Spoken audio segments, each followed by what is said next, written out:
Across to Bihar, where Prime Minister Narendra Modi has started his campaign trail.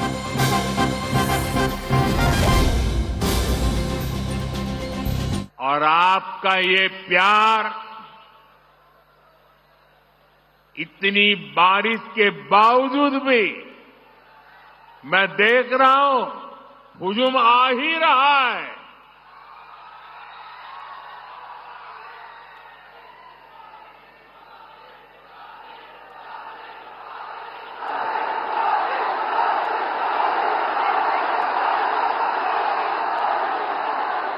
Bihar के मेरे भाई बहनों, बिहार के मेरे मालिकों, मैं आपका बहुत बड़ा कर्जदार हूं। और यहां तो इतनी बड़ी संख्या में युवा आए हैं।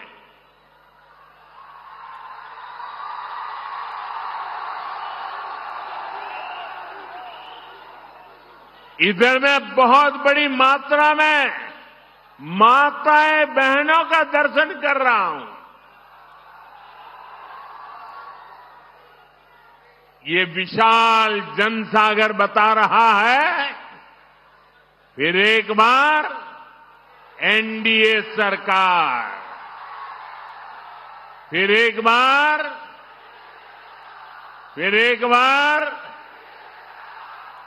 बार बिहार में फिर से सुशासन सरकार। साथियों, छठ महापर्व के बाद ये मेरी पहली जनसभा है। छठ महापर्व बिहार और देश का गौरव है। देश और दुनिया में छठ महापर्व मनाया जाता है। हम छठ के गीत सुनते हैं तो भाव विभोर हो उठते हैं।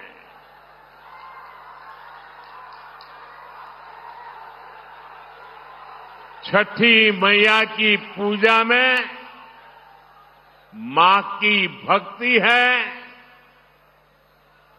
छठी मैया की पूजा में समता, ममता और सामाजिक समरसता है।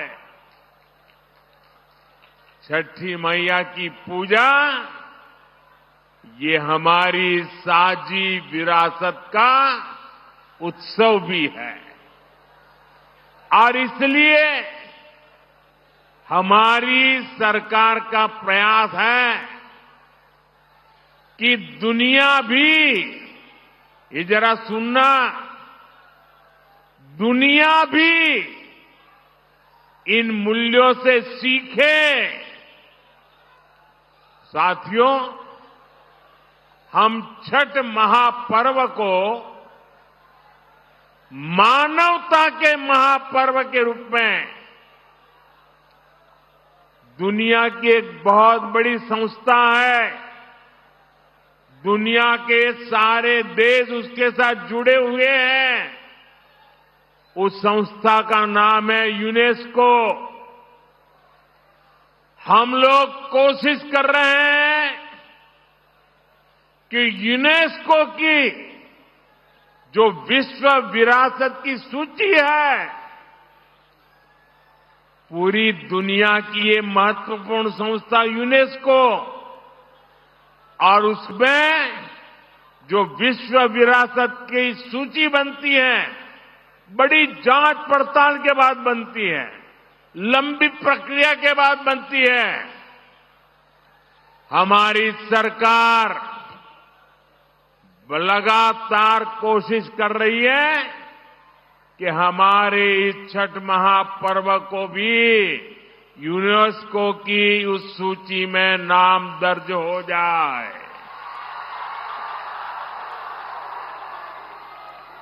मुझे बताइए, हर बिहारी को गर्व होगा कि नहीं होगा? जरा पूरी ताकत से बताइए। जब दुनिया में ये महान विरासत के रूप में उसका नाम लिखा जाएगा, हर बिहारी को गर्व होगा कि नहीं होगा? हर हिंदुस्तानी को गर्व होगा कि नहीं होगा? साथियों, इसी दिशा में हम एक और अभियान भी शुरू करने जा रहे हैं, क्योंकि हम चाहते हैं कि नई पीढ़ी भी इस छठ महापर्व में गीतों की जो महान परंपरा है, गीतों के माध्यम से एक पीढ़ी को दूसरी पीढ़ी तक छठ महापर्व की संस्कार प्रक्रिया चलती है, उसको देशव्यापी ताकत देने के लिए हम पूरे देश में विभिन्न कलाकारों द्वारा छठ पूजा के भजनों की एक स्पर्धा करने वाले हैं। और छठ पूजा के पहले स्पर्धा कर रही है, ताकि नए नए कलाकार, नए नए गीत, नई नई भक्ति, नई नई भावना, इसको व्यक्त करने का देश की हर भाषा के लोगों को मौका मिले। इसमें जनता ही चुनेगी कि उन्हें कौन कौन से गीत सबसे ज्यादा अच्छे लगते हैं। जो टॉप के गीत चुने जाएंगे, उन्हें लिखने वाले, उन्हें गाने वाले गायकों, उन सबको अगले साल छठ पूजा से पहले सम्मान किया जाएगा, उन्हें पुरस्कार दिया जाएगा। और ये विचार मुझे इसलिए आया कि मैं इस बार ट्रैवलिंग में जब होता था,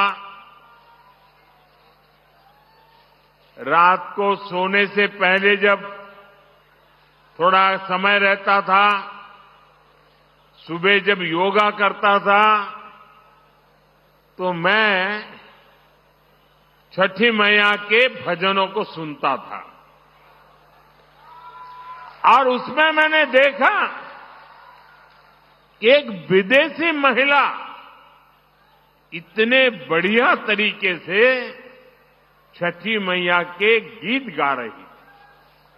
मैंने एक नागालैंड की बेटी को देखा,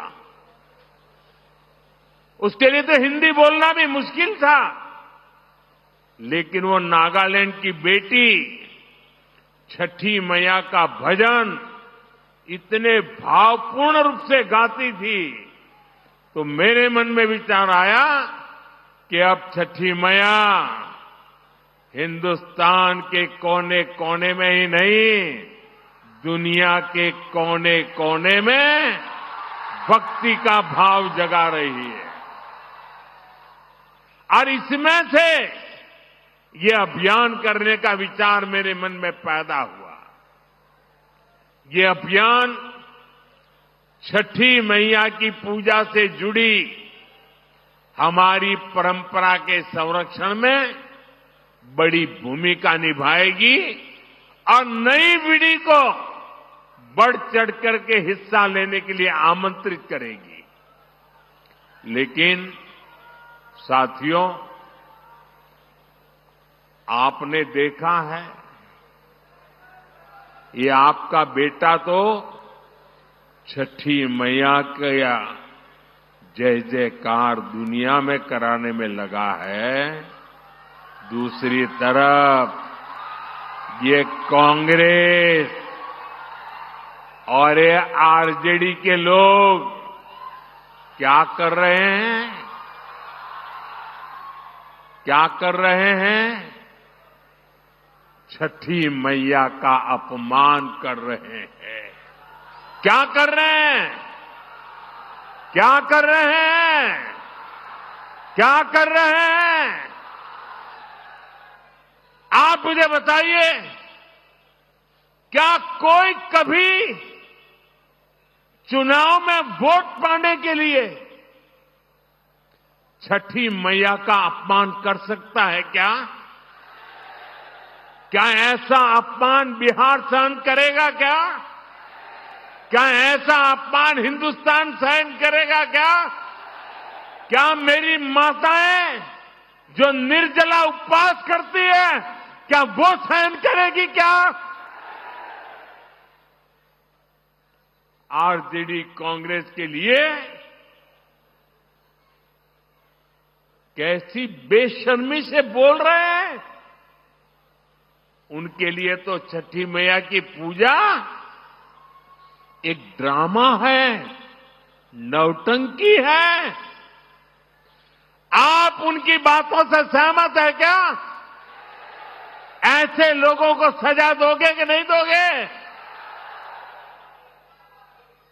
जो माताएं बहनें निर्जला इतना लंबा व्रत रखती है, जो गंगा जी में खड़ी होकर सूर्य देव को अर्घ्य देती है, वो आरजेडी कांग्रेस की नजर में वो तो ड्रामा करती है। क्या बिहार की माताएं बहनें, सारी माताएं बहनें मुझे जवाब दीजिए, क्या बिहार की माताएं बहनें छठी मैया का ये अपमान बर्दाश्त करेगी क्या?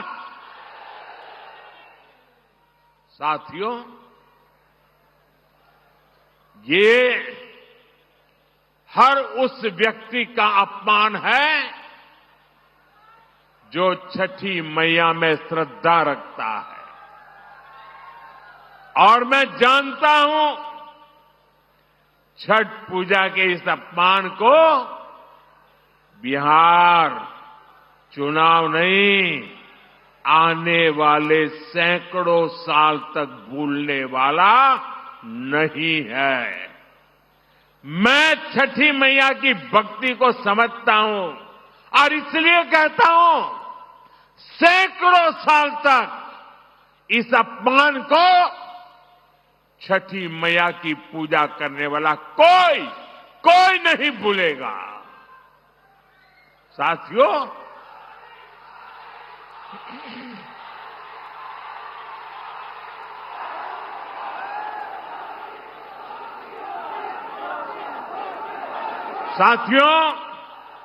ये हमारा बिहार तो स्वाभिमान की धरती है। जिन लोगों ने छठ पूजा को गाली देने का काम किया है, बिहार ऐसे लोगों को कभी माफ नहीं करेगा। साथियों, बिहार का गौरव और बढ़ाना, बिहार की मीठी बोली, बिहार की संस्कृति, इसे दुनिया के कोने कोने में ले जाना, बिहार का विकास करना, एनडीए भाजपा की ये सबसे बड़ी प्राथमिकता है। जब भारत समृद्ध था, आर्थिक रूप से ज्ञान विज्ञान की सबसे बड़ी ताकत था, तब उसमें बिहार की बहुत बड़ी भूमिका थी। इसलिए आज विकसित भारत बनाने के लिए भी बिहार का विकसित होना बहुत जरूरी है। साथियों, आरजेडी कांग्रेस कभी भी बिहार को विकसित नहीं बना सकते। इन पार्टियों ने बरसों तक बिहार पर एक छत्र राज किया, लेकिन इन्होंने आपको सिर्फ विश्वासघात दिया है। आरजेडी और कांग्रेस वालों की पहचान 5 चीजों से है। अगर मेरी बात सच लगे तो मुझे आपका अनुमोदन चाहिए, मुझे आपका साथ चाहिए। क्या किया है आरजेडी वालों ने, क्या किया है कांग्रेस वालों ने, क्या किया है जंगल राज वालों ने? मैं 5 शब्दों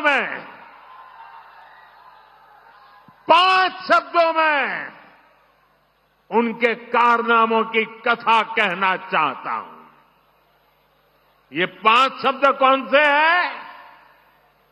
कट्टा है कि नहीं है? कट्टा, क्रूरता है कि नहीं है? कटुता है कि नहीं है? कुशासन है कि नहीं है? करप्शन। मैं दोबारा बोल देता हूं, कट्टा, क्रूरता, कटुता, कुशासन और करप्शन, ये जंगल राज की पहचान है कि नहीं है? आरजेडी की पहचान है कि नहीं है? उनके साथियों की पहचान बन गई है कि नहीं बन गई है?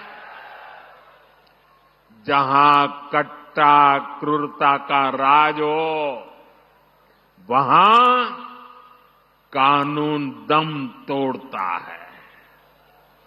जहां कटुता बढ़ाने वाली आरजेडी कांग्रेस हो, वहां समाज में सद्भाव मुश्किल होता है।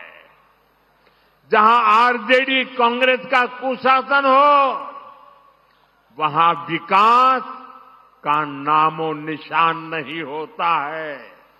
और जहां करप्शन हो, वहां सामाजिक न्याय नहीं मिलता। गरीब का हक लूट जाता है। सिर्फ और सिर्फ कुछ परिवार ही फलते फूलते हैं। आप मुझे बताइए, ऐसे लोग क्या कभी भी, मैं जरा आपसे सुनना चाहता हूं, क्या ऐसे लोग कभी भी बिहार का भला कर सकते हैं क्या? बिहार का भला कर सकते हैं क्या?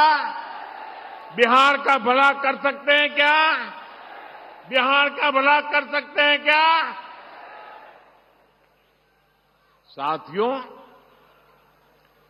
बिहार को आगे बढ़ाने के लिए उद्यम चाहिए, उद्योग चाहिए, और उद्योग के लिए जमीन, बिजली, कनेक्टिविटी और कानून का राज चाहिए।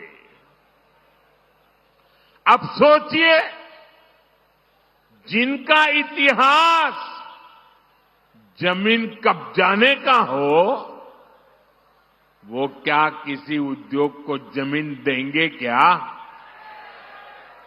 जिन्होंने बिहार को लालटेन युग में रखा, वो बिजली दे पाएंगे क्या? जिन्होंने रेल को लूटा, वो बिहार में कनेक्टिविटी बढ़ाएंगे क्या? जिन्होंने भ्रष्टाचार और घोटाले के रिकॉर्ड तोड़ दिए, वो कानून का राज ला सकते हैं क्या? साथियों, बिहार ने भाजपा एनडीए का सुशासन देखा है। आज बिहार में रेल के इंजन बन रहे हैं, डेयरी के बड़े बड़े प्लांट लग रहे हैं, मखाना अब दुनिया भर में जा रहा है, फूड प्रोसेसिंग हो, टेक्सटाइल क्लस्टर्स हो, लेदर पार्क हो, आईटी पार्क हो, ये सब हमारे बिहार की पहचान बन रहे हैं।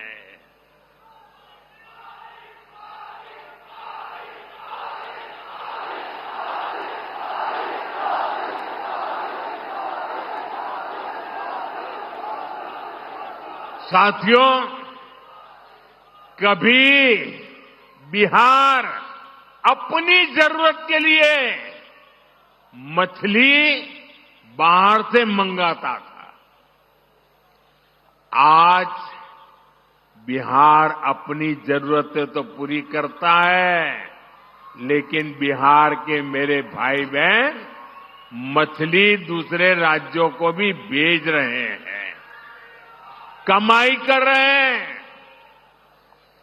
ये आत्मनिर्भरता का कितना बड़ा उदाहरण बना है। साथियों, एनडीए का संकल्प है बिहार में पढ़ाई, कमाई, दवाई और सिंचाई, इसके भरपूर अवसर बने। बिहार का बेटा बेटी अब पलायन नहीं करेगा, बिहार में ही काम करेगा, बिहार का ही नाम करेगा।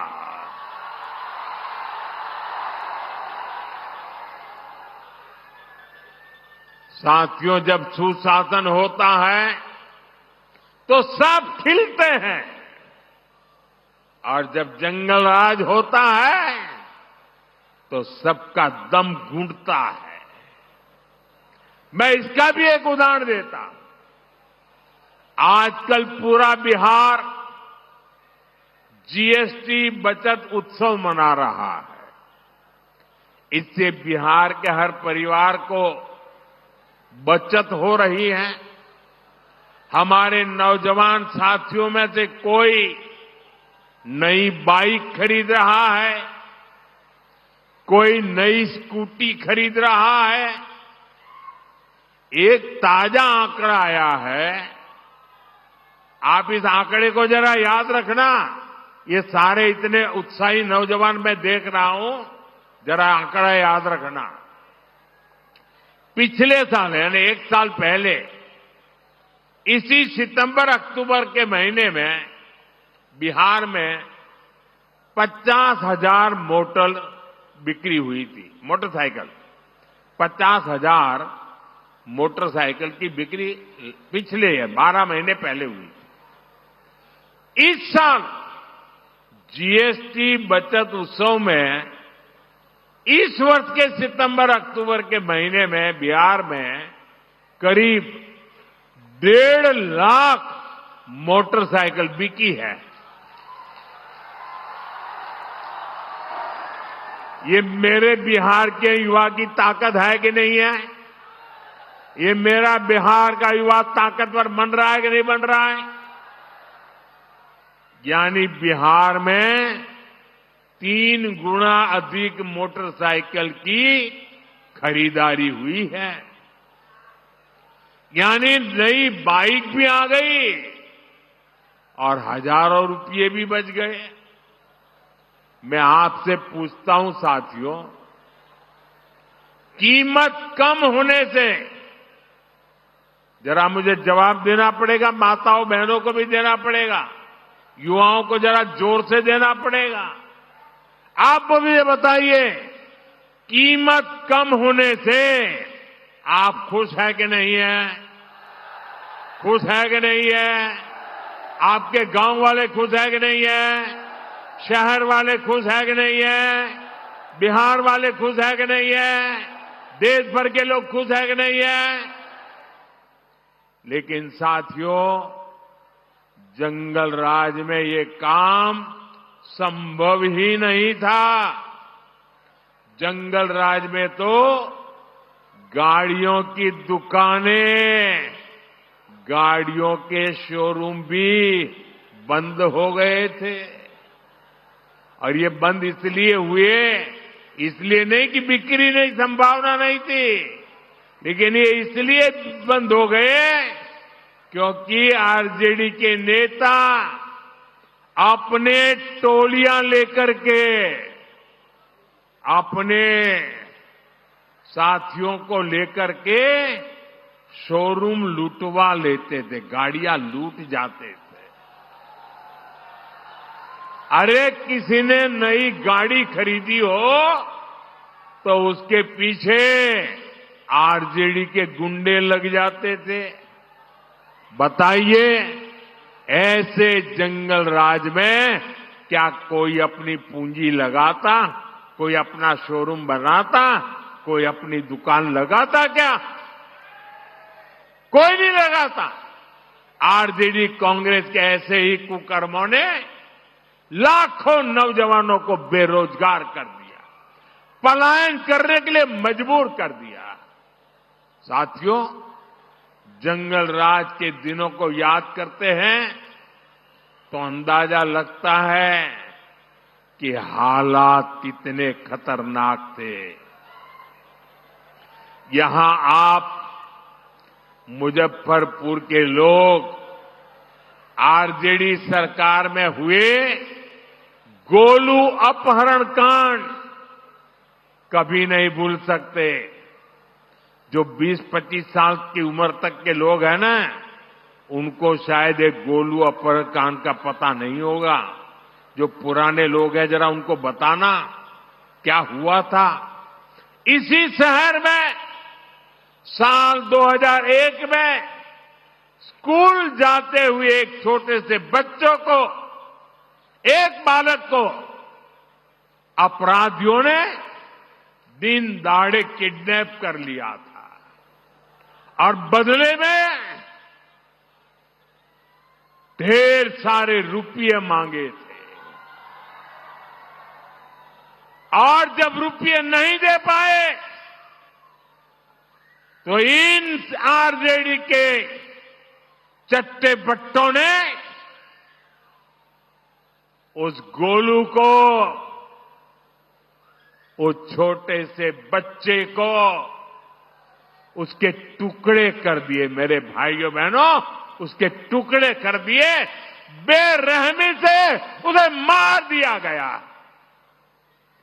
पूरे बिहार के जंगल राज में आए दिन ऐसी घटनाएं घटती थी, ऐसे हालात बना दिए गए थे।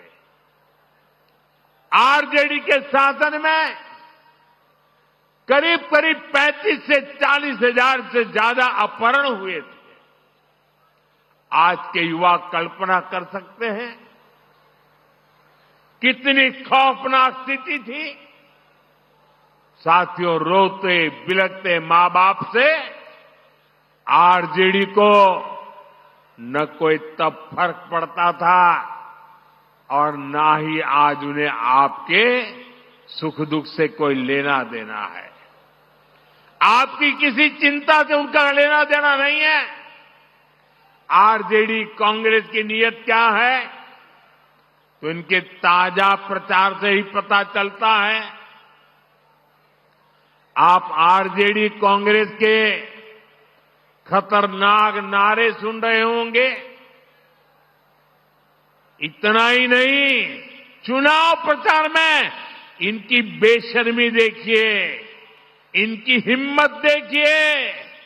चुनाव के मैदान में भी कैसे गाने बज रहे हैं।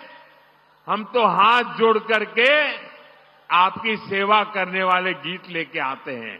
और ये कैसे गाने बजा रहे हैं? इनके गानों में छरा, कट्टा, दूनाली,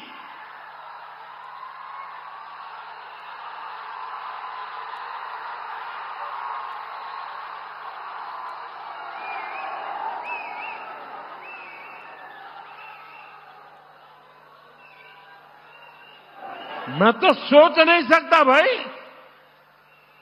ये छोरा, कट्टा, दूनाली, इसके गाने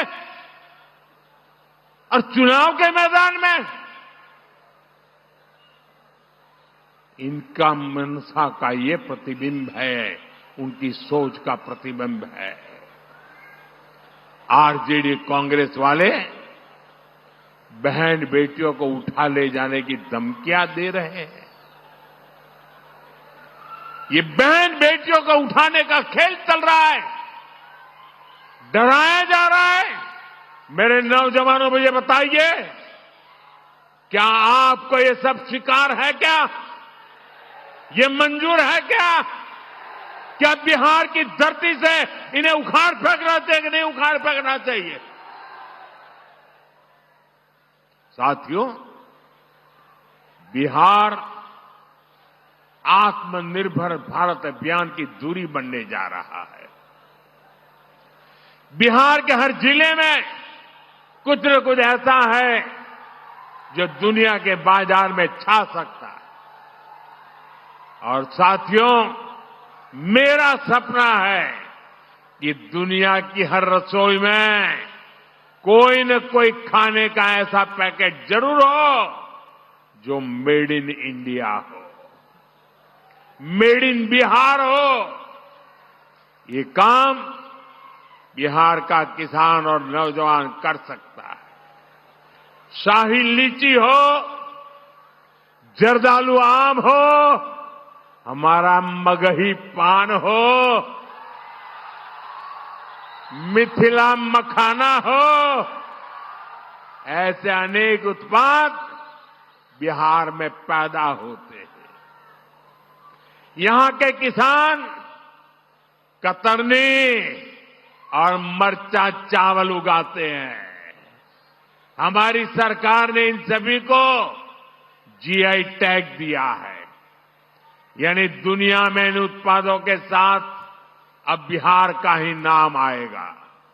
साथियों, एनडीए की डबल इंजन सरकार बिहार में कृषि आधारित उद्योगों पर, फूड प्रोसेसिंग पर बल दे रही है। इसके लिए भी हमारी सहकारी समितियों को मदद दी जा रही है और हम छोटे किसानों के हितों को भी प्राथमिकता दे रहे हैं। पीएम किसान सम्मान निधि जैसी योजना इसके जीते जागते सबूत है। इस योजना के तहत सिर्फ मुजफ्फरपुर के किसानों के खाते में ही करीब 1,500 करोड़ रुपए जमा हो चुके हैं। यहां के किसानों में, मैं बिहार की और देश की बात नहीं कर रहा हूं, सिर्फ इस इलाके की बात कर रहा हूं। 1,500 करोड़ रुपया किसान के खाते में पहुंचा है। साथियों, मुजफ्फरपुर का विकास होता है तो पूरे उत्तर बिहार के लोग आगे बढ़ते हैं। आप याद करिए, जब कुशासन वालों की, जंगल राज वालों की सरकार थी, जब अस्पताल नहीं मिलते थे, बड़े बड़े डॉक्टर बिहार छोड़कर चले गए थे, और अब आज यही मुजफ्फरपुर में सैकड़ों करोड़ रुपए का कैंसर अस्पताल बना है। मुजफ्फरपुर मोतिहारी एलपीजी पाइपलाइन, इस प्रोजेक्ट के कारण अब बहनों की रसोई तक सस्ती गैस पहुंच रही है।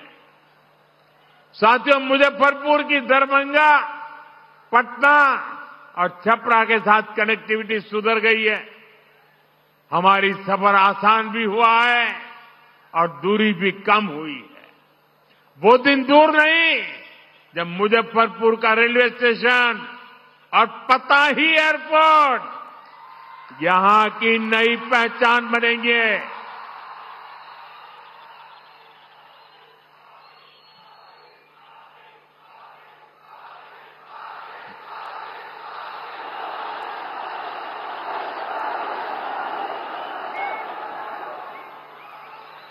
साथियों, ये धरती राजेंद्र बाबू, जेबी कृपलानी, जॉर्ज फर्नांडिस और कैप्टन जयनारायण निषाद की कर्मभूमि रही है। जानकी वल्लभ शास्त्री, बाबू देवकी नंदन खत्री, राम वृक्ष बेनीपुरी और रामधारी सिंह दिनकर जी ने यहां अपने साहित्य को धार दी है। बिहार की इन महान संतानों की प्रेरणा आज एनडीए सरकार के काम में दिखती है। आपको पता ही है, एनडीए सरकार ने मुजफ्फरपुर की किसान चाची का नाम आप जानते हैं। मुजफ्फरपुर का ही नहीं, पूरे बिहार का गौरव है। किसान चाची राजकुमारी देवी जी को हमने पद्मश्री अवार्ड से सम्मानित किया। कांग्रेस आरजेडी के राज में तो सम्मान भी उन्हीं को मिलता था जो इनके दरबार में हाजिरी लगाते थे। क्या ऐसे लोग गरीबों को आगे बढ़ा सकते हैं? साथियों, सामाजिक न्याय के नाम पर भी आरजेडी कांग्रेस ने आपको सिर्फ धोखा ही दे दिया है। सच्चाई ये है, ये लोग डॉक्टर बाबा साहब आंबेडकर का अपमान करने में गर्व करते हैं। जिन बाबा साहब की तस्वीर को करोड़ों भारतीय सिर माथे पर रखते हैं, अपनी पूजा में रखते हैं, ये आरजेडी वाले लोग उसको पैरों के पास जगह देते हैं। दलितों को लेकर आरजेडी कांग्रेस के मन में यही भावना है। साथियों, बाबा साहब का सम्मान, उनका विजन हमारी सरकार की बहुत बड़ी प्रेरणा है। हमारी सरकार ने बाबा साहब से जुड़े स्थानों को पंच तीर्थ के रूप में विकसित किया है।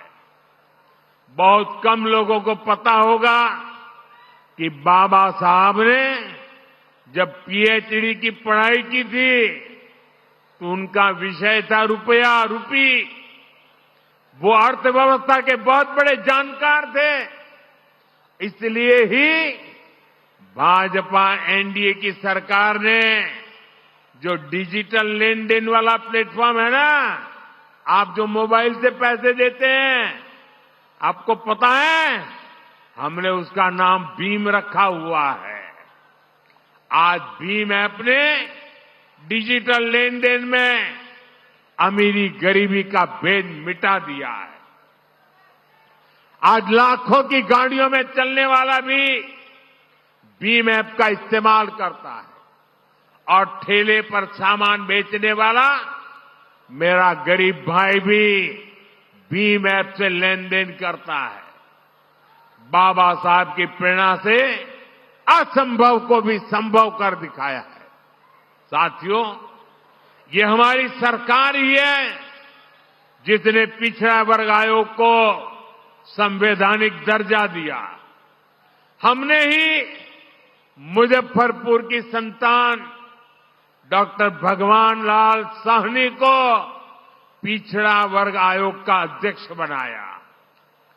सबको अवसर मिले, सबको सम्मान मिले, यही सच्चा सामाजिक न्याय है और ये भाजपा एनडीए सरकार में ही संभव है।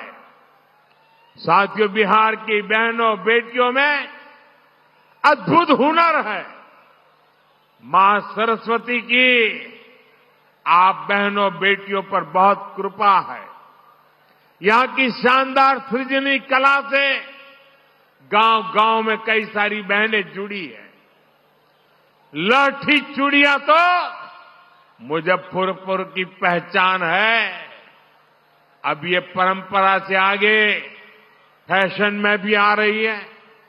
आप मुझे बताइए बहनों, आपकी जो एक कला है, ये जो कौशल है, ये पूरी दुनिया तक पहुंचानी चाहिए कि नहीं पहुंचनी चाहिए?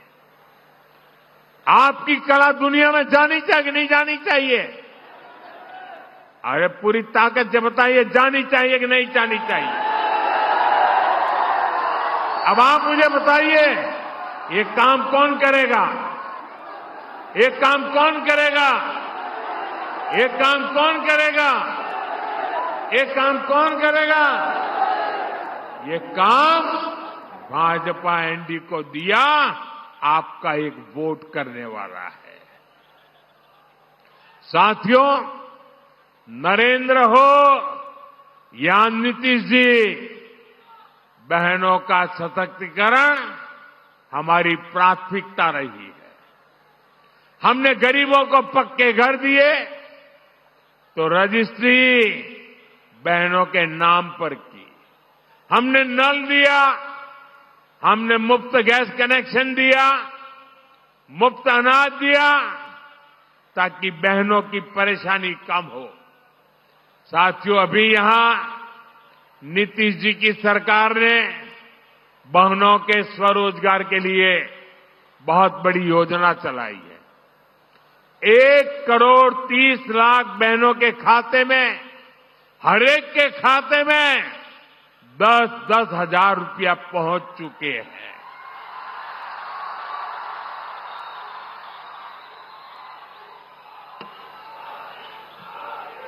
देखिए, सुनते ही बहनों में कितनी चेतना दिख रही है।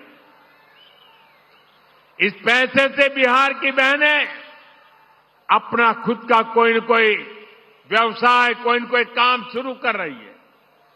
और मैं आपको विश्वास दिलाता हूं, हम यहीं पर नहीं रुकेंगे।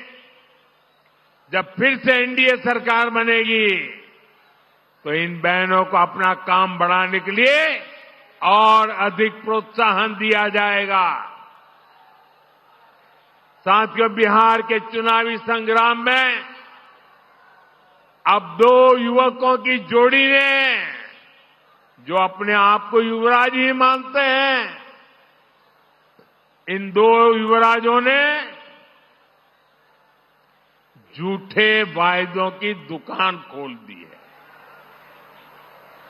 एक भारत के सबसे भ्रष्ट परिवार का युवराज, दूसरा बिहार के सबसे भ्रष्ट परिवार का युवराज। ये दोनों ही हजारों करोड़ के घोटाले में जमानत पर है। और गांव में जो जमानत पे आता है ना, कोई भी उसका सम्मान नहीं करता है। इन दोनों ने कल भर भर के मोदी को गालियां दी है, भर भर के गालियां दी। अभी जो लोग नामदार हैं, वो इस कामदार को गालियां तो देंगे ही। कामदार को गाली दिए बिना नामदार का खाना हजम नहीं होता है। दलित को, पिछड़े को गाली देना तो ये नामदार अपना जन्मसिद्ध अधिकार समझते हैं। और इसलिए ही तो ये लोग मुझे 24 घंटे दुत्कारते रहते हैं, नफरत करते हैं, गालियां देते रहते हैं, गंदी गंदी गालियां देते हैं, सिर्फ इसलिए क्योंकि इन्हें बर्दाश्त नहीं होता कि एक पिछड़ा, एक गरीब घर से निकला, एक चाय बेचने वाला व्यक्ति आज यहां पहुंच गया है।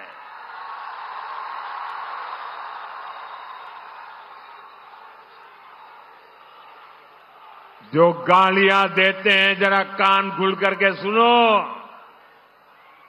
ये आपकी कृपा से यहां नहीं पहुंचा है, ये तो देश की जनता जनार्दन के आशीर्वाद से और बाबा साहब आम्बेडकर के संविधान से पहुंचा है।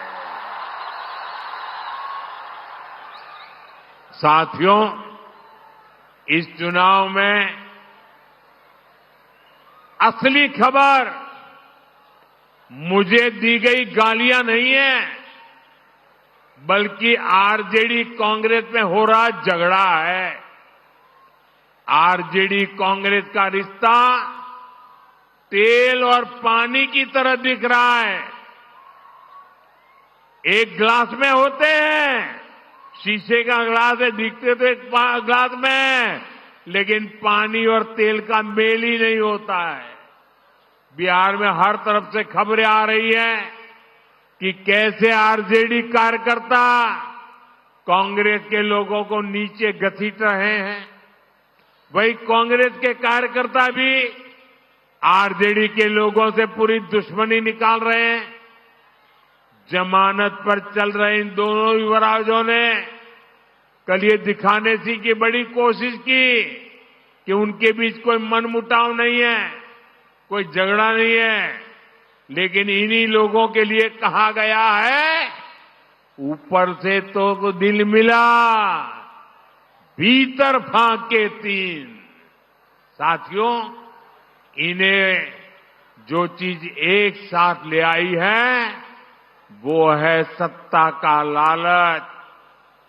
इन्हें किसी भी तरह बिहार की सरकार पर कब्जा करना है ताकि भ्रष्ट परिवार मिलकर फिर से बिहार को लूट सके। मुझे आप बताइए कि आप आरजेडी कांग्रेस को फिर से, मुझे आपका जवाब चाहिए, जनता का जवाब चाहिए। आप मेरे मालिक हैं, आप जो कहेंगे वो मुझे मंजूर होगा। आप मुझे बताइए, ये जमानत पर निकले युवराजों को हम फिर से बिहार लूटने की इजाजत देंगे क्या? बिहार लूटने देंगे क्या? इन लोगों को बिहार लूटने का हक देंगे क्या? साथियों, आज हर सर्वे में एक बात खुलकर सामने आ रही है। इस चुनाव में आरजेडी कांग्रेस की अब तक की सबसे बड़ी हार होने जा रही है। सारे सर्वे बता रहे हैं और सारे सर्वे ये भी बता रहे हैं कि इस चुनाव में एनडीए की सबसे बड़ी जीत होने वाली है। और इसी चुनाव में आरजेडी कांग्रेस को अब तक की सबसे कम सीटें मिलने वाली है। ये एक नया इतिहास बिहार के युवा, बिहार की महिला, बिहार का किसान, बिहार का मछुआरा बना रहा है। और इसी से आरजेडी कांग्रेस वाले बुरी तरह घबरा गए हैं। अपने घोषणा पत्र में ये लोग ऐसी ऐसी बातें बोल रहे हैं कि सिर्फ और सिर्फ झूठ है। ये लोग इतना फेंक रहे हैं कि इनके समर्थकों तक को हजम नहीं हो पा रहा है। मैं देख रहा था बिहार के युवा कैसे सोशल मीडिया पर इन लोगों का मजाक उड़ा रहे हैं। ये आरजेडी कांग्रेस वाले बिहार के लोगों की बौद्धिक क्षमता को कम आंकने का पाप कर रहे हैं। मैं जानता हूं बिहार के लोग आरजेडी कांग्रेस के झांसे में नहीं आएंगे, फिर एक बार एनडीए सरकार बनाएंगे। साथियों, बिहार अब विकास की रफ्तार पकड़ चुका है। यहां इस क्षेत्र में 6 नवंबर को मतदान है। कब है? कब है? जरा जोर से बोलिए, मतदान कब है? मतदान कब है? 6 नवंबर याद रखें। आपको अपना वोट बिहार की समृद्धि का नया रास्ता बनाने के लिए करना है। मेरी बात याद रखिएगा, पहले मतदान फिर जलपान। आप इतनी बड़ी संख्या में एनडीए के इन सभी उम्मीदवारों को आशीर्वाद देने के लिए आए। एक बार फिर आप सभी का बहुत बहुत धन्यवाद। मैं सभी उम्मीदवारों से चाहूंगा कि आगे खड़े हो जाए। सारे उम्मीदवार, सारे वहां खड़े हो जाए सब।